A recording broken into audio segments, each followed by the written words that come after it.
আসসালামু আলাইকুম ওয়া রাহমাতুল্লাহি ওয়া বারাকাতুহু।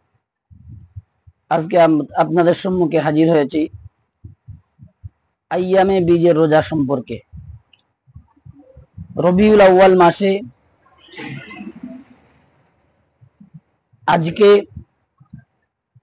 রবিউল আউয়াল মাস 12 তারিখ, অর্থাৎ 12ই রবিউল আউয়াল। এই 12ই রবিউল আউয়াল নিয়ে অনেকে মিলাদুন নবী ইত্যাদি করছে, এগুলো আমাদের জন্য করা ঠিক না। গুরুত্বপূর্ণ একটা নফল ইবাদত আছে যেটা আইয়ামে বীজের রোজা। আমাদের বাড়িতে অনেকে রাখেন, বাড়ির মা বোনেরাও রাখেন।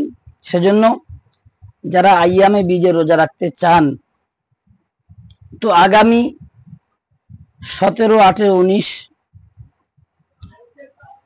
সেপ্টেম্বর, অর্থাৎ 13, 14, 15 রবিউল আউয়াল, 13, 14, 15 রবিউল আউয়াল আইয়ামে বীজের রোজা।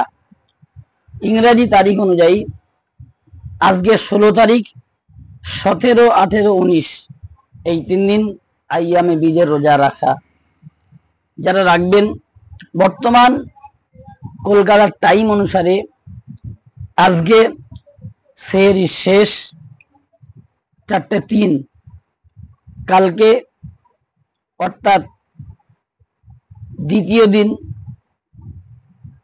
18 তারিখে 4:02 আর 19 তারিখে 4:01 সেহরি শেষ। এজন্য যারা আমরা আইয়ামে বীজের রোজা রাখবো, সেহরি সময় থেকে সেহরি করব, কারণ রোজা রাখার জন্য সেহরি খাওয়াটা একটা উত্তম আমাল। এজন্য আমরা প্রত্যেকেই সময়ের দিকে খেয়াল করবো ইনশাআল্লাহ। আল্লাহ তাআলা আমাদের প্রত্যেকটা কাজ সহিভাবে সঠিকভাবে জেনে নিয়ম পদ্ধতি অনুযায়ী করার তৌফিক দান করুক। আমিন। সুবহানাল্লাহি ওয়া বিহামদিহি সুবহানাল্লাহিল আযীম। ওয়া আখিরু দাওয়ানা আলহামদুলিল্লাহি রাব্বিল আলামিন।